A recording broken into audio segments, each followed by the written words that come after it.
खबर सबसे पहले नेपाल से। राजधानी काठमांडू में फंसे भारतीयों को वापस लाने के लिए एयर इंडिया और इंडिगो स्पेशल उड़ानें चला रही हैं। काठमांडू में एयरपोर्ट संचालन फिर शुरू होते ही एयर इंडिया और इंडिगो ने अगले कुछ दिनों तक अतिरिक्त उड़ानों की व्यवस्था की है। खबरों के मुताबिक नेपाल में करीब 1000 भारतीयों के फंसे होने की आशंका जताई जा रही है।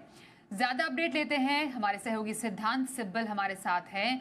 सिद्धांत, काफी भारतीय जो नेपाल में फंसे हुए हैं उनको वापस लाने के लिए विशेष विमान सेवा का संचालन किया जा रहा है, एयर इंडिया इंडिगो, क्या उस पर अपडेट है?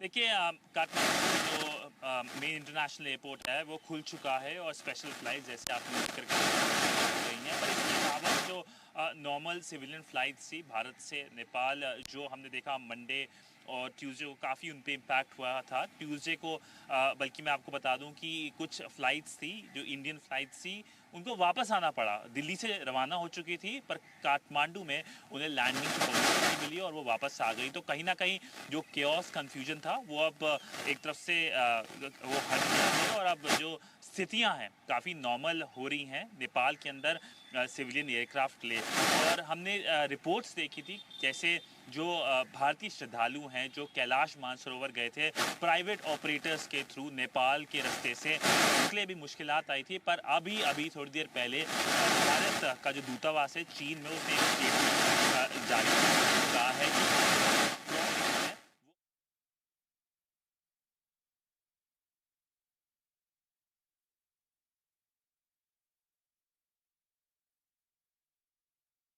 Okay, right. सिद्धांत हमें बता रहे हैं कि किस तरीके से वहां से जो विमान सेवा है एयर इंडिया और इंडिगो की स्पेशल उड़ानें चलाई जा रही है। 1000 भारतीयों के फंसे होने की आशंका है।